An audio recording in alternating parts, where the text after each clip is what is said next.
ഗൗതം, നിയമസഭാ തെരഞ്ഞെടുപ്പിന്റെ ഫലമൊക്കെ വന്നു, മുഖ്യമന്ത്രി ചർച്ചകൾ നടക്കുന്നു, അതിനുള്ള വടംവലികൾ നടക്കുന്നു എന്ന് വാർത്തകൾ വരുന്നു. പക്ഷേ അവിടെ സൈലന്റ് ആയിട്ടിരിക്കുന്ന അപ്പുറത്തൊരു ഭാഗത്ത് പ്രതിപക്ഷ നേതാവ് ആരായിരിക്കും? അതറിയാൻ കുറച്ചും കൂടി എനിക്ക് ക്യൂരിയോസിറ്റി കൂടുതലാണ്. പ്രതിപക്ഷ നേതാവ് പിണറായി വിജയൻ ആകണം എന്നാണ് പലരും ആഗ്രഹിക്കുന്നത്. കാരണം എന്തുകൊണ്ടെന്ന് വെച്ച് കഴിഞ്ഞാൽ തുടർഭരണം UDFന് ലഭിക്കണം എന്ന് ആഗ്രഹിക്കുന്നവരാണ് അങ്ങനെ ആഗ്രഹിക്കുന്നവർ. എങ്ങനെ ആഗ്രഹിക്കുന്നവർ? പിണറായി വിജയൻ ആവണം പ്രതിപക്ഷ നേതാവണം, 10 വർഷം കൂടി UDF ഭരിക്കണമല്ലോ. അപ്പം അങ്ങനെയെങ്കിൽ തീർച്ചയായിട്ടും പിണറായി പ്രതിപക്ഷ നേതാവായിട്ട് വരാൻ ആഗ്രഹിക്കുന്ന കുറേയധികം ആളുകളുണ്ട്. ഇത്തവണ പിണറായിയിൽ നിന്ന് ഭൂരിപക്ഷം അദ്ദേഹത്തിന് ലഭിച്ചത് ഏതാണ്ട് 20,000-ന് അടുത്താണ്. 19 സംതിങ് 20-ന് അടുത്താണ്. 2021 അത് 2ാം സ്ഥാനം ഉണ്ടായിരുന്നു. ഏറ്റവും കൂടുതൽ ഫസ്റ്റ് ശൈലജ ടീച്ചർ ആയിരുന്നു, രണ്ടാമത് പിണറായി ആയിരുന്നു, 50+ ഉണ്ടായിരുന്നു. ഇത്തവണ ഏറ്റവും കൂടുതൽ ഭൂരിപക്ഷം ലഭിച്ചിരിക്കുന്നത് K. പ്രേംകുമാറിനാണ്.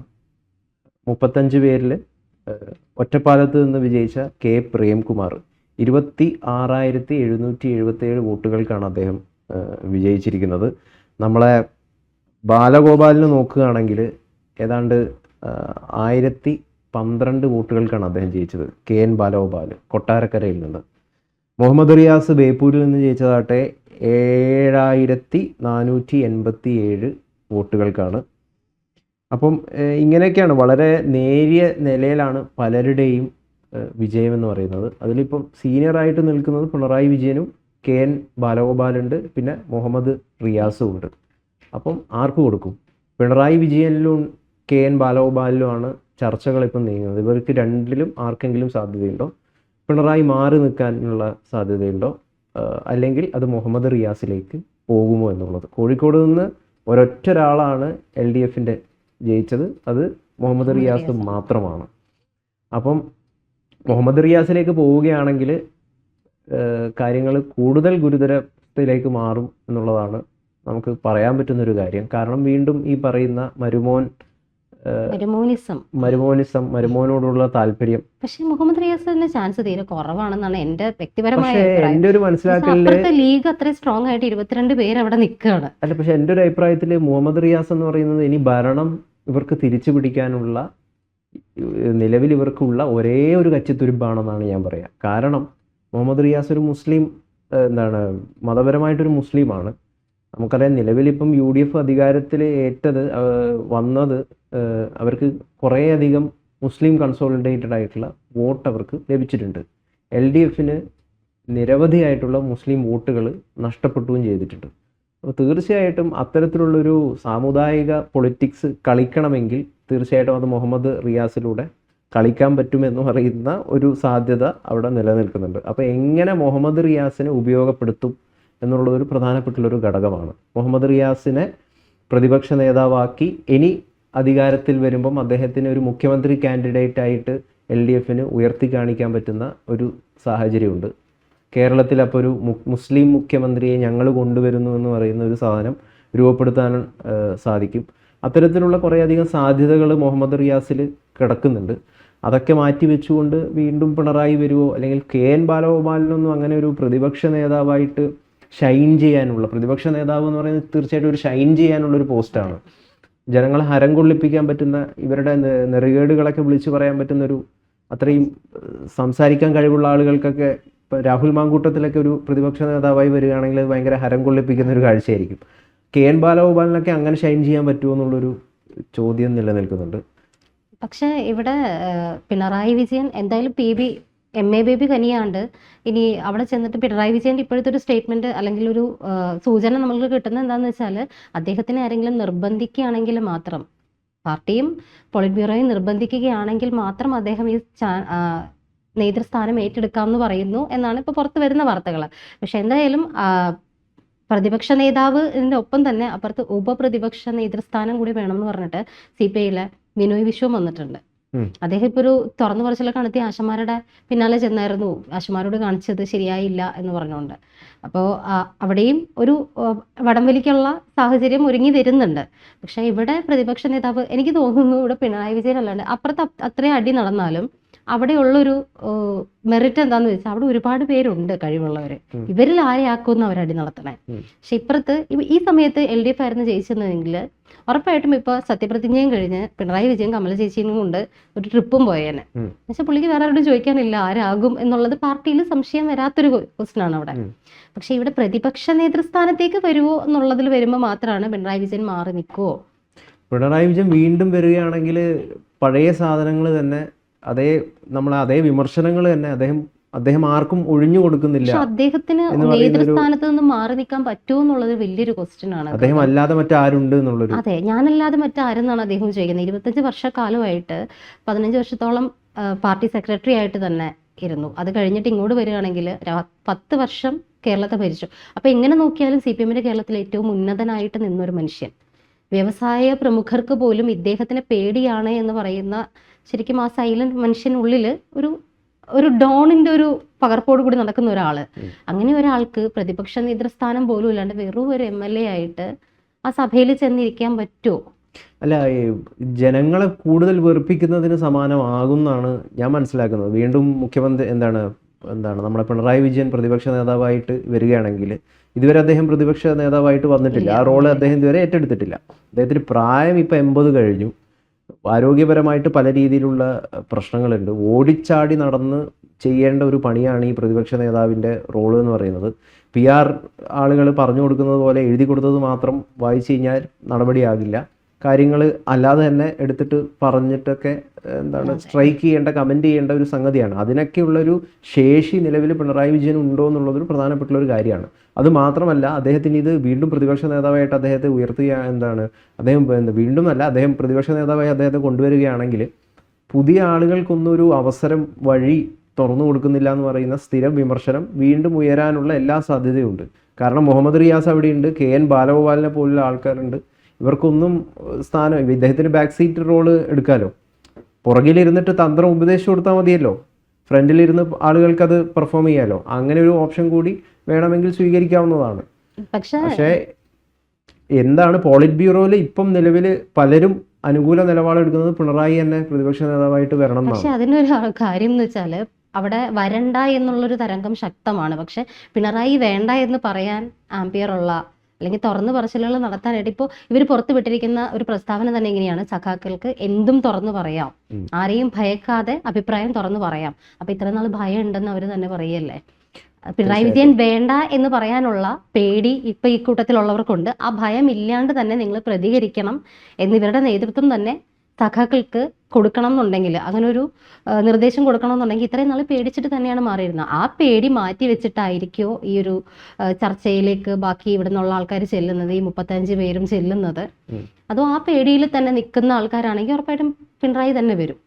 ആ പേടി മാറ്റി വെച്ച് സംസാരിച്ചാൽ മാത്രം, പിണറായിക്കെതിരെ വാ തുറക്കാൻ അവിടെ ആർക്കെങ്കിലും കഴിഞ്ഞാൽ മാത്രം, അങ്ങനെ ഒരു ചാൻസ് ഉണ്ടെങ്കിൽ ഗോവിന്ദൻ മിണ്ടോന്ന് തോന്നുന്നില്ല ഇപ്പോഴത്തെ അവസ്ഥയിൽ. അപ്പൊ പിന്നെ അങ്ങനെ പിണറായി വിജയൻ ഇപ്പം മിണ്ടില്ല. എന്നെ നിർബന്ധിച്ചാൽ ഞാൻ ആവുമെന്ന് പറയണേ. എന്നെ നിർബന്ധിക്കണം, പക്ഷെ വെറുതെ ഞാൻ ആവൂല, എന്നെ നിർബന്ധിക്കണം. അങ്ങനെ നിർബന്ധിച്ചാൽ ഞാൻ ആയിക്കോളാം എന്ന് പറയണേ. അങ്ങനെ നിർബന്ധിച്ച് എല്ലാ തവണയും അങ്ങനെയാണല്ലോ, എന്നെ നിർബന്ധിച്ച് ഞാൻ മുഖ്യമന്ത്രിയായി. ഇദ്ദേഹം എടുത്ത ഏറ്റവും വലിയ ഇവർക്ക് ഈ ഒരു പതനത്തിലേക്ക് ഇവർ മാറാനുള്ള ഒരു കാരണം എന്ന് പറയുന്നത്, പിണറായി തന്നെ പറയണമായിരുന്നു, ഞാനില്ല, എന്നെ കാൻഡിഡേറ്റ് ആയിട്ട് ഉയർത്തേണ്ട ആവശ്യമില്ല, മുഖ്യമന്ത്രി കാൻഡിഡേറ്റ് ആയിട്ട് മറ്റൊരാൾ വരട്ടെ എന്ന് പറഞ്ഞിട്ട് വേണമെങ്കിൽ ശൈലജ ടീച്ചറെയൊക്കെ ഉയർത്തി കാണിക്കുകയാണെങ്കിൽ, ഇത്രയും നാൾ അദ്ദേഹം നേരിട്ടൊരു വലിയ വിമർശനമുണ്ട്.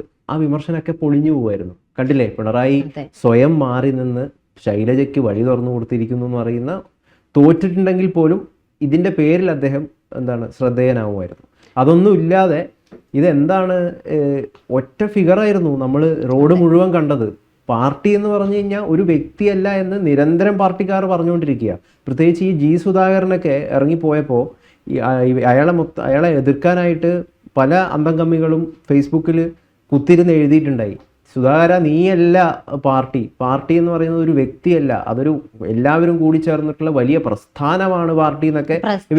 LDF സർക്കാർ എന്ന് പറയാൻ 10 വർഷം നമുക്ക് പറ്റിയിട്ടില്ല, പിണറായി സർക്കാർ എന്നായിരുന്നു പേര്. പക്ഷെ നമ്മൾ ഈ തെരഞ്ഞെടുപ്പില് കണ്ട ഫ്ലെക്സുകളിൽ മൊത്തം ഒരൊറ്റൊരാളുടെ മുഖം ഉണ്ടായിട്ടുള്ളൂ, ഒരേ ഒരാളുടെ മുഖം. ആരായിരുന്നു അത്? പിണറായി വിജയൻ. സർക്കാർ പോലും ആയിരുന്നില്ല, പിണറായി സർക്കാരായിരുന്നു. LDF സർക്കാർ UDF സർക്കാർ എന്ന് പറയാൻ പോലും നമുക്കില്ല. മൊത്തം പിണറായി സർക്കാരാണ് 10 വർഷമായിട്ട് LDF എന്നൊരു പേര് പോലും അവിടെ ഇല്ലാണ്ടായി. എല്ലാം പിണറായിയിലേക്ക് ഒതുങ്ങി. അങ്ങനെ പിണറായിയിലേക്ക് ഒതുങ്ങിയത് കൊണ്ട് തന്നെയാണ് ഇപ്പൊ ഇത്ര വലിയ തിരിച്ചടി കിട്ടിയിരിക്കുന്നത്. പിന്നെ ഈ ശൈലജ ടീച്ചറെ മുൻനിർത്താമായിരുന്നു എന്ന് ഗൗതം പറഞ്ഞത് നല്ലൊരു ഓപ്ഷൻ ആയിരുന്നു. പക്ഷെ ഒരിക്കലും ചെയ്യില്ലല്ലോ. ശൈലജ ടീച്ചർ അത്രയും പ്രീ പ്ലാൻഡ് ആയിട്ട് അല്ലെങ്കിൽ പ്ലാൻ ചെയ്തല്ലേ വെട്ടിക്കളഞ്ഞത്. തീർച്ചയായിട്ടും അത് അവര് പറയുകയും ചെയ്തു. എനിക്ക് മത്സരിക്കാൻ അവര് പൊട്ടിത്തെറിച്ചു എന്നാണ് മനസ്സിലാക്കുന്നത്. എനിക്ക് മത്സരിക്കാൻ യാതൊരു സമയം ഉണ്ടായിരുന്നു. ഇത്തിരി നേരത്തെ ആയിരുന്നെങ്കിൽ എന്തെങ്കിലും നടന്നേനെ. എനിക്ക് മത്സരിക്കാനായിട്ട് യാതൊരു താല്പര്യം ഉണ്ടായിരുന്നില്ല ഇവിടെ പേരാവൂരിൽ നിന്ന്. പക്ഷെ എന്നെ നിർബന്ധിച്ച് മത്സരിപ്പിക്കുകയായിരുന്നു. തോൽക്കുന്നുള്ള 100% ഉറപ്പ് എനിക്കുണ്ടായിരുന്നു. അപ്പൊ പാവ അവരെ യഥാർത്ഥത്തിൽ തട്ടിക്കളയായിരുന്നു. ആർക്ക് വേണ്ടിയിട്ടാണ് അത് ചെയ്തത് എന്നുള്ളത് വേറൊരു സംഗതിയാണ്. അവരെ ഇല്ലാതാക്കി, അവരെ വടകര നിർത്തി അവരെ ഇല്ലാതാക്കി, ഇവിടെ നിർത്തി അവരെ ഇല്ലാതാക്കി. എന്തിനായിരുന്നു? അവർക്ക് ഉള്ള ഒരു വലിയ പോപ്പുലർ. ഇപ്പോഴും അതെ, ഞാൻ സോഷ്യൽ മീഡിയയിലും ഫെമിനിസ്റ്റുകളായിട്ടുള്ള പലവരും കമന്റ് ചെയ്യുന്ന അഭിപ്രായങ്ങൾ രേഖപ്പെടുത്തുന്നത് കണ്ടു. ഈ തോൽവി നിങ്ങൾ വാങ്ങാനുള്ള പ്രധാന കാരണം 2021 മുതൽ നിങ്ങൾ എടുത്ത തെറ്റായ നിലപാടാണ്. അതിൽ ഏറ്റവും ആദ്യത്തെ തെറ്റായ നിലപാട് എന്ന് പറയുന്നത് മന്ത്രിസഭയിൽ നിന്ന് ശൈലജ ടീച്ചറെ മാറ്റി നിർത്തി എന്നുള്ളതാണ്. കാരണം ഏറ്റവും കൂടുതൽ ഭൂരിപക്ഷത്തിന് അന്ന് നേടിയത് അവരാണ് മട്ടന്നൂരിൽ നിന്ന്. കേരളത്തിലെ ഏറ്റവും വലിയ അന്ന് പറഞ്ഞത് പുതുമുഖങ്ങൾക്ക് അവസരം കൊടുക്കാൻ. പിണറായി വിജയൻ പുതുമുഖമായിരുന്നില്ല, ഒരുപാട് പഴയ മുഖമായിരുന്നു. അതെ, മുഖത്തിൽ കയറാന്നുണ്ടെങ്കിൽ ഉറപ്പായിട്ടും ഈ ഭൂരിപക്ഷം മൃഗീയ ഭൂരിപക്ഷത്തോടെ കൂടി വിജയിച്ച ഒരു സ്ത്രീയെ മാറ്റി നിർത്താൻ പാടില്ലായിരുന്നു. VD സതീശൻ തന്നെ ഈ ജയത്തിന് ശേഷം മിനു ബി ജോണിന് നൽകിയ ഒരു ഇന്റർവ്യൂവിൽ നൽകിയ ഒരു മറുപടി എന്ന് പറയുന്നത്, പിണറായി വിജയൻ എന്ന് പറയുന്നത് പരിണിതപ്രജ്ഞനായിട്ടുള്ളൊരു രാഷ്ട്രീയക്കാരനാണ്. ഒരുപാട് 10 കൊല്ലം മുഖ്യമന്ത്രിയായി, കുറേ കാലം പാർട്ടി സെക്രട്ടറിയായി. അദ്ദേഹത്തിൻ്റെ ബുദ്ധിപൂർവമായിട്ടുള്ള ഇടപെടലാണ് തുടർഭരണം ലഭിച്ചത്. ഞാൻ അദ്ദേഹത്തിൽ നിന്ന് ഒരുപാട് കാര്യങ്ങൾ പഠിച്ചിട്ടുള്ള ഒരാളാണ്. ആ തന്ത്രങ്ങളൊക്കെ പയറ്റിയിട്ടാണ് ഞാനിപ്പോൾ അല്ലെങ്കിൽ ഈ ഒരു അതുകൊണ്ട് അങ്ങനെയാണ് ഞാൻ UDF ഈ ഒരു ഭൂരിപക്ഷത്തിൽ അധികാരത്തിൽ കൊണ്ടുവന്നതെന്ന് വേണമെങ്കിൽ പറയാം. അദ്ദേഹത്തിന് സംഭവിച്ച തെറ്റ് എന്ന് പറയുന്നത്, രണ്ടാം പിണറായി മന്ത്രിസഭയിൽ നല്ല ഒരു ടീമിനെ ബിൽഡ് ചെയ്യാനായിട്ട് പിണറായിക്ക് പറ്റിയില്ല. പലരെയും എടുത്ത് പുറത്തു ചാടി മരുമോനെയൊക്കെ കൊണ്ടുവന്ന് വീണ ജോർജിനെ പോലുള്ള കുറേയധികം വിഡ്ഢികളെയൊക്കെ അതിൽ ഉൾപ്പെടുത്തി ഇങ്ങനെയുള്ള കുറേ തെറ്റുകൾ ചെയ്ത് ഒരു ടീം ഉണ്ടായിരുന്നില്ല. ആദ്യത്തെ പിണറായി സർക്കാരിൽ നല്ല ടീം ഉണ്ടായിരുന്നു, രണ്ടാമത്തെ ടീം ഉണ്ടായിരുന്നില്ല. അതുകൊണ്ടാണ് പരാജയപ്പെടേണ്ടി വന്നതെന്നാണ് VD പോലും പറഞ്ഞത്. അപ്പോൾ അതിലൂടെയൊക്കെ കാര്യങ്ങൾ വ്യക്തമാണ്.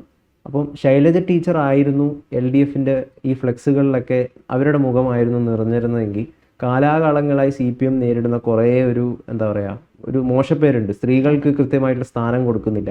ഇപ്പം നമ്മളെ ഗൗരി KR ഗൗരിയമ്മ മുതൽ ആ കാലഘട്ടം മുതലുള്ള ഒരു വിമർശനമാണല്ലോ. അതിനെയൊക്കെ ഇവർക്ക് വേണമെങ്കിൽ മറവ് ചെയ്യാമായിരുന്നു. പക്ഷേ ചിലവരുടെ അസൂയയും ഈഗോവും കാരണം ശൈലജ ടീച്ചറെ ഇല്ലാതാക്കി. ആർക്കൊക്കെയോ വേണ്ടിയിട്ടും. റിയാസിൻ്റെയൊക്കെ കയ്യിൽ ഒരുപാട് രഹസ്യങ്ങളാണ് ഉള്ളത്, നമുക്കറിയാലോ. അതെ, എന്തായാലും റിയാസിന് വേണ്ടിയിട്ട് അല്ലെങ്കിൽ മരുമകൻ, എനിക്ക് ശേഷം പ്രളയമെന്ന് വിശ്വസിക്കുന്ന ഒരാൾക്ക് തനിക്ക് ശേഷം മരുമകനെ സ്റ്റാമ്പ് ചെയ്യാനാണെന്നും വിശ്വസിക്കാൻ പറ്റില്ല നമുക്ക്. ശേഷം താൻ മാത്രമാണ്. ചിലപ്പോൾ ആ സ്ഥാനത്തേക്ക് വീണ വിജയൻ വന്നാൽ പോലും നഷ്ടപ്പെട്ട മുസ്ലിം വോട്ട് എങ്ങനെ പാർട്ടി തിരിച്ചു പിടിക്കും? റിയാസിനെ കൊണ്ട് ഇരുത്തും എന്നാണോ ഗൗതം? 2021 തുടർഭരണം ലഭിച്ചിട്ടുണ്ടെങ്കിൽ അത് ഭയങ്കരമായിട്ടുള്ള മുസ്ലിം കൺസൾട്ടേഷൻ LDFന് ഉണ്ടായിരുന്നു. അതൊരു സംശയമില്ലാത്ത കാര്യമാണ്. ആ വോട്ട് എങ്ങനെ ഇവരിലേക്ക് UDFിലേക്ക് എത്തി? ആ നഷ്ടപ്പെട്ട വോട്ട് എങ്ങനെ തിരിച്ചു പിടിക്കും? അത് നഷ്ടപ്പെടാൻ കുറേ കാരണങ്ങളുണ്ട്. വെള്ളാപ്പള്ളി നടേശൻ അതിലൊരു കാരണമാണ്. പിണറായിക്ക് അനുകൂലമായിട്ട് LDF നിലപാടെടുക്കുന്നു എന്ന് പറയുന്നത് കാരണമാണ്. കുറേയധികം കാരണങ്ങളുണ്ട്. ആ നഷ്ടപ്പെട്ട വോട്ട് ഇവർക്ക് തിരിച്ചു പിടിക്കണം. ആ തിരിച്ചു പിടിക്കാനായിട്ട് അടുത്ത നമ്മുടെ മുഖ്യമന്ത്രി എന്ന് പറയുന്നത് മുഹമ്മദ് റിയാസാണ്, എൻ്റെ പൊന്നു മരുമോനാണ് എന്ന് പറഞ്ഞുകൊണ്ട് ഉയർത്തി കാണിക്കുകയാണെങ്കിൽ ഒരുപക്ഷെ അങ്ങനെയുള്ള പല സാധ്യതകളുണ്ട്. അപ്പം ഞാൻ മനസ്സിലാക്കുന്നത്, നിലവിൽ ഈ 35 പേരിൽ ആ പാർട്ടിയെ തിരിച്ച് അധികാരത്തിലേക്ക് കൊണ്ടുവരാൻ ഉള്ള ഒരേ ഒരു കച്ചിത്തുരുമ്പ് എന്ന് പറയുന്നത് മുഹമ്മദ് റിയാസാണ്. ആ മുഹമ്മദ് റിയാസിനെ ഒരുപക്ഷെ കൊണ്ടുവന്നു കഴിഞ്ഞാൽ അത് BJPക്ക് വലിയ ഗുണവും ചെയ്യും.